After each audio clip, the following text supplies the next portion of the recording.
Salam guru penggerak. Assalamualaikum warahmatullahi wabarakatuh. Bapak Ibu guru hebat seluruh Indonesia. Saya Latifah Saraswati, CGP Angkatan 7. Kali ini saya akan melakukan demonstrasi kontekstual modul 3.1 tentang analisis dari wawancara yang saya lakukan mengenai pengambilan keputusan berdasarkan nilai-nilai kebajikan. Adapun analisis wawancara yang pertama adalah wawancara saya kepada Ibu Sunarti SPD SD. Beliau adalah Kepala Sekolah SDN 1 Kedung Banjar. Kasus yang pernah beliau tangani terkait dilema etika adalah di mana ada TK Tunas Bangsa yang satu atap dengan SDN 1 Kedung Banjar. Ada beberapa wali murid yang enggan menyekolahkan putra-putrinya untuk bersekolah di SDN 1 Kedung Banjar. Nah, dari kasus ini, Bu Sunarti melakukan langkah-langkah dalam pengambilan keputusan, yakni yang pertama adalah mengidentifikasi masalah. Beliau mengajak berkomunikasi dengan guru TK, mengapa wali murid itu tidak menyekolahkan anaknya di SDN 1 Kedung Banjar. Selain itu juga, Ibu Sunarti gali informasi dan mengumpulkan fakta-fakta dengan pihak-pihak terkait. Selain itu juga, Ibu Sunarti juga melakukan pendekatan dengan wali murid tersebut. Nah, pendekatan itu beliau lakukan untuk mengetahui apa yang diinginkan oleh wali murid tersebut, perubahan apa dari sekolah agar anaknya tersebut mau untuk disekolahkan di SDN 1 Kedung Banjar.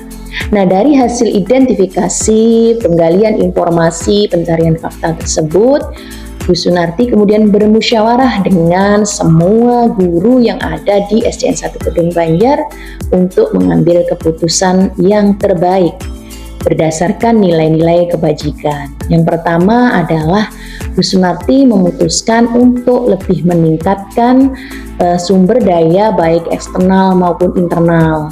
Ternyata banyak wali murid menginginkan bahwa pendidikan agama di SDN 1 Kedung Banjar ini untuk lebih ditingkatkan. Untuk itu, Ibu Sunarti memutuskan agar pendidikan agama melalui pembukaan kelas tahfidz, kemudian kegiatan keagamaan yang lain juga terus ditingkatkan di SDN 1 Kedung Banjar. Nah, jika dalam opsi-opsi tersebut Ibu Sunarti belum menemukan hasil, maka beliau juga melakukan opsi trilema, di mana beliau akan melibatkan pemangku kepentingan seperti halnya pengawas atau juga korwil sebagai mediator antara sekolah dengan wali murid tersebut, sehingga dengan adanya opsi trilema itu bisa menarik minat dari wali murid agar mau menyekolahkan anaknya di SDN 1 Kedung Banjar. Nah, dari hasil wawancara tersebut, saya bisa menganalisis bahwa Ibu Sunarti sudah melakukan 4 paradigma pengambilan keputusan, yakni individu lawan kelompok dan juga jangka pendek melawan jangka panjang. Adapun prinsip pengambilan keputusan yang dilakukan oleh Bu Sunarti adalah berbasis care based thinking dan end based thinking. Nah, kemudian dari 9 langkah pengujian keputusan, Bu Sunarti juga sudah melakukan 9 langkah pengujian, tetapi ada beberapa yang belum dilakukan, yakni semisal uji publikasi. Bapak Ibu, hasil wawancara saya yang kedua adalah bersama dengan Bapak Adi Sucipto SPD. Beliau adalah Kepala Sekolah SDN 1 Gondanglor, di mana beliau pernah menangani kasus dilema etika yang melibatkan guru kelas yang diberikan tugas tambahan menjadi operator. Dengan diberikan tugas tambahan sebagai operator, guru tersebut sering sekali meninggalkan kelasnya sehingga kelas sering kosong dan anak-anak juga sering tidak mendapatkan pelajaran. Nah, Dari kasus tersebut, langkah yang dilakukan Pak Hadi Sucipto adalah dengan gerak cepat, langsung menginstruksikan guru yang ada jam kosong untuk mengisi kelas yang kosong tersebut. Selain itu juga untuk jangka panjang atau kedepannya agar kejadian ini tidak terjadi lagi, maka Pak Hadi Sucipto mengidentifikasi masalah ini, kemudian mengumpulkan informasi apa yang harus dilakukan agar meskipun ada kegiatan atau tugas yang mendadak, kelas yang kosong tersebut bisa segera diisi sehingga kebutuhan belajar murid tetap terpenuhi. Nah, dari hasil diskusi dan musyawarah didapatkan keputusan bahwa Bapak Hadi Sucipto bersama guru-guru membentuk jadwal piket guru sehingga guru yang ada piket pada hari itu bisa mengisi kelas-kelas yang kosong di saat ada guru yang berkepentingan melakukan tugas tambahan sebagai operator. Nah, adapun yang terlibat dalam pengambilan keputusan ini adalah seluruh warga sekolah dan juga para guru senior. Nah, Bapak Ibu, dari hasil wawancara saya ini bisa saya analisis bahwa apa yang dilakukan Bapak Hadi Sucipto ini sudah sangat tepat. Mengapa? Karena sesuai dengan pelajaran modul 3.1 yang sudah saya pelajari, sudah sesuai dengan 4 paradigma, 3 prinsip, dan 9 langkah pengambilan keputusan, di mana paradigma yang dilakukan oleh Bapak Hadi Sucipto adalah jangka pendek versus jangka panjang, kemudian kebenaran versus kesetiaan. Nah, dari paradigma ini ada juga prinsip yang sudah Bapak Hadi Sucipto lakukan atau ambil, yakni berbasis care based thinking atau yang benar-benar berpihak kepada murid. Dengan keputusan-keputusan yang beliau ambil tersebut, Bapak Hadi Sucipto juga sudah melakukan 9 langkah pengambilan keputusan, tetapi masih ada beberapa langkah yang belum beliau lakukan, yakni yang pertama adalah uji publikasi dan juga opsi trilema. Setelah ini saya akan melakukan refleksi dari hasil wawancara saya. Yang pertama adalah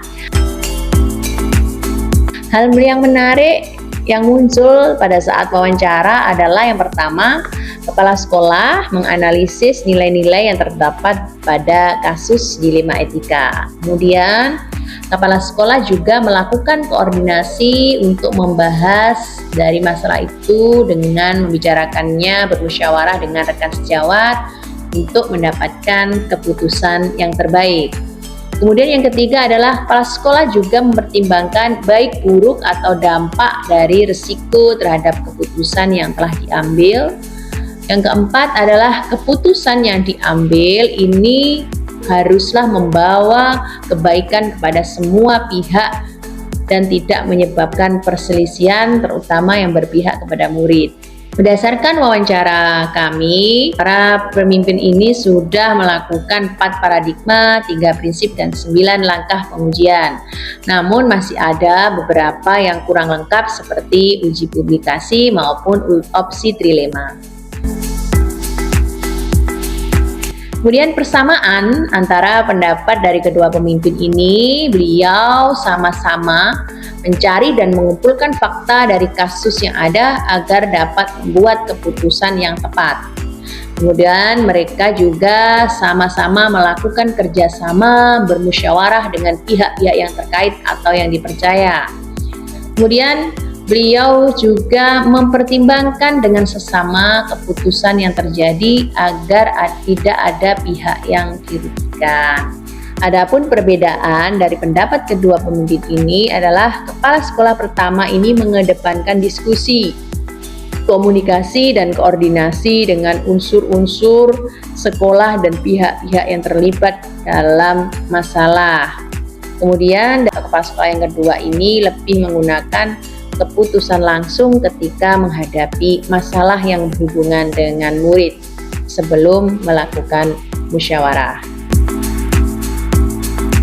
Adapun rencana ke depan para pemimpin ini adalah dalam pengambilan keputusan, terutama yang memuat dilema etika, beliau akan melakukan tahapan pengambilan keputusan sesuai dengan 4 paradigma, 3 prinsip, dan juga 9 langkah pengambilan dan pengujian keputusan yang lebih lengkap. Cara mengukur efektivitas pengambilan keputusan adalah dengan melakukan pengujian uji benar salah, kemudian melakukan refleksi dari keputusan yang telah dibuat, kemudian meminta saran, masukan dari pihak lain yang terkait dalam pengambilan keputusan tersebut. Dalam penerapan pengambilan keputusan pada kasus dilema etika yang nantinya mungkin akan saya alami, saya akan memulai menerapkannya di kelas, terutama kasus-kasus yang melibatkan anak didik saya. Selanjutnya saya akan berusaha membantu dalam pengambilan keputusan kasus-kasus yang terjadi pada sekolah saya maupun sekolah yang lainnya, baik permasalahan pekerjaan ataupun permasalahan yang mungkin terjadi pada rekan sejawat saya. Tentunya dengan berpedoman dengan 9 langkah keputusan, 4 paradigma, dan 3 prinsip pengambilan keputusan. Nah, Bapak Ibu, itulah tadi hasil analisis dan refleksi saya tentang pengambilan keputusan berdasarkan nilai-nilai kebajikan. Semoga bermanfaat. Saya akhiri. Wassalamualaikum warahmatullahi wabarakatuh.